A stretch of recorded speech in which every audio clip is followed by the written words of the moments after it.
Hi, and welcome to today's Ask Pastor Steve.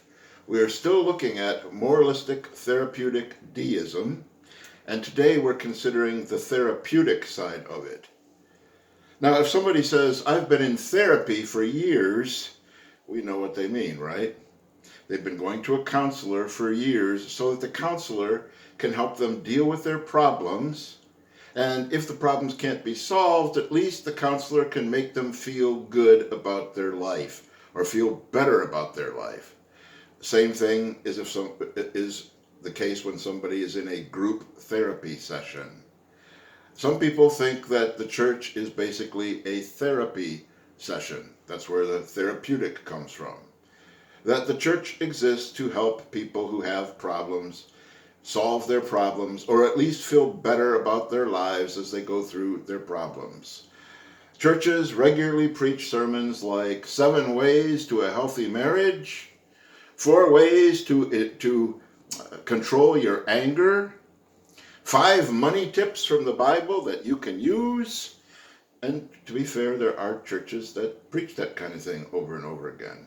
And some of them have great motives behind it. They want to reach out to the lost, touch the lost where the lost are, and introduce them to the gospel. But sometimes they inadvertently give the impression then that that's what church is all about.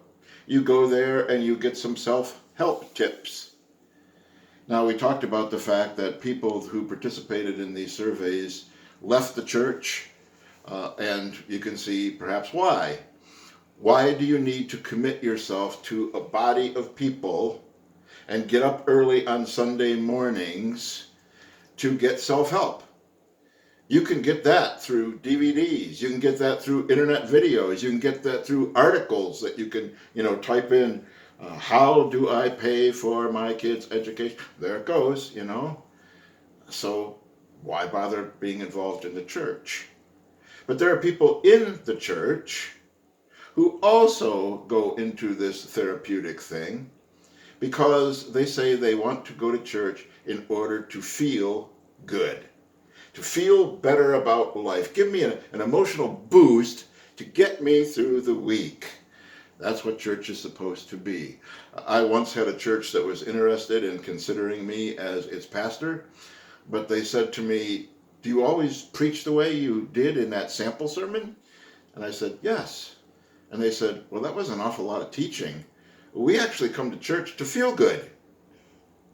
Another church that I actually did pastor talked about the fact that they were looking forward to the Christmas Eve service because the previous pastor always found touching stories to read on Christmas Eve and always brought everybody to cheers and joy. We go to church in order to feel good. And again, why do people leave the church? Well, maybe the church starts preaching discipleship. Maybe the church starts preaching about sin. Maybe the church talks about the fact that Christians struggle in this fallen world. Or maybe they leave the church because there are other ways to feel good too.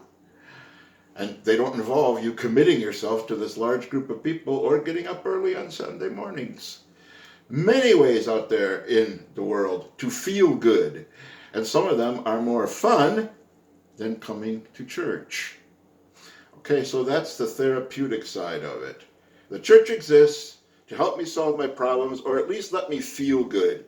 Give me an emotional boost so I can get through the week with my problems. And that's the purpose of church, rather than church is there to train us to be servants of Jesus Christ, to tell us what it means to be sons and daughters of God. So, we'll talk about the deism aspect tomorrow. Bye-bye.